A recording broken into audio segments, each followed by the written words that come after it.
you be okay, Deputy Kenny, if I went to you and we got the two sets of answers after your...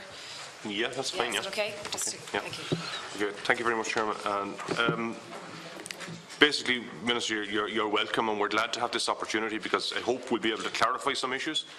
As you know, in my area, in my own local parish, have asked, the post office is closing down because the postmister is retiring, which he's entitled to do.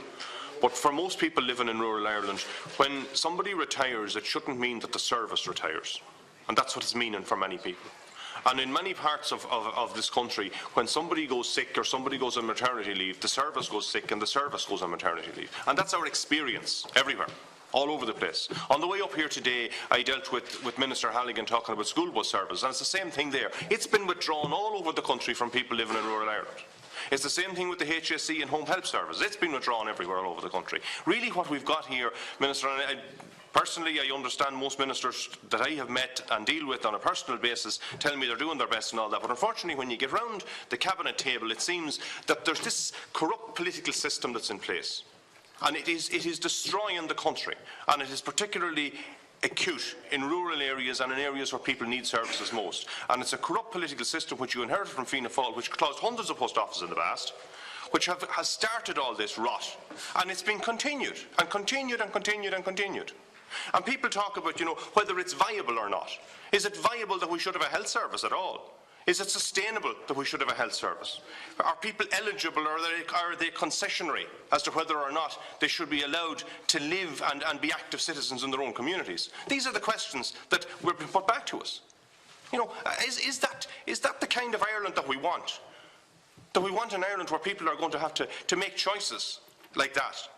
That if they live in a particular part of the country where they don't have services, well, tough luck, there you are now. What about it?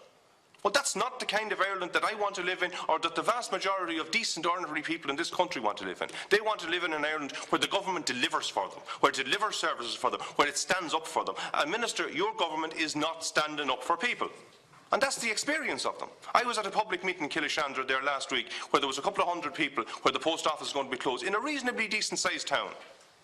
And that's because the postmistress is retiring, which again she's entitled to do. But does that mean the post office goes completely? I'm told yes it does. Tough luck. There you are now. Ah well, what are we going to do about it? Sure, it's not viable, huh? Well, I'm sorry, but it is viable. People's lives are viable. They matter. And somebody needs to stand up and say that enough is enough and that this has to stop. And we're told that we don't have the money, that we can't go on down this road. We have the money to support the banks, to the tune of billions. Billions we supported them to, and continue to support them.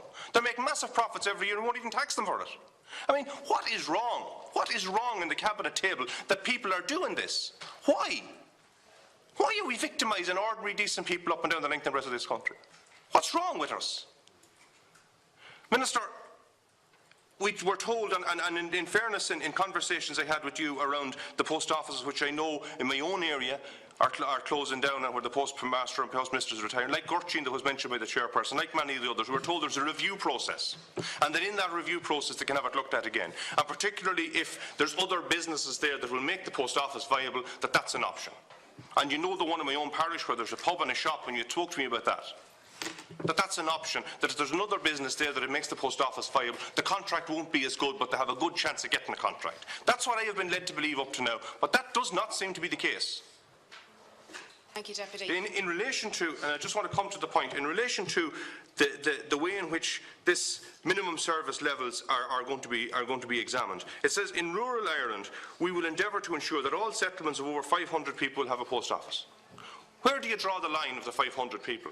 Is it within 5 kilometres of the post office? That's what I understood it was. Is it within 5 kilometres, or is it within 1 kilometre?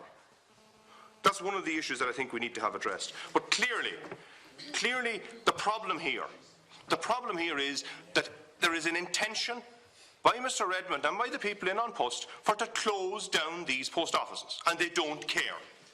Well, Minister, you need to care. Okay, thank you, Deputy. And just before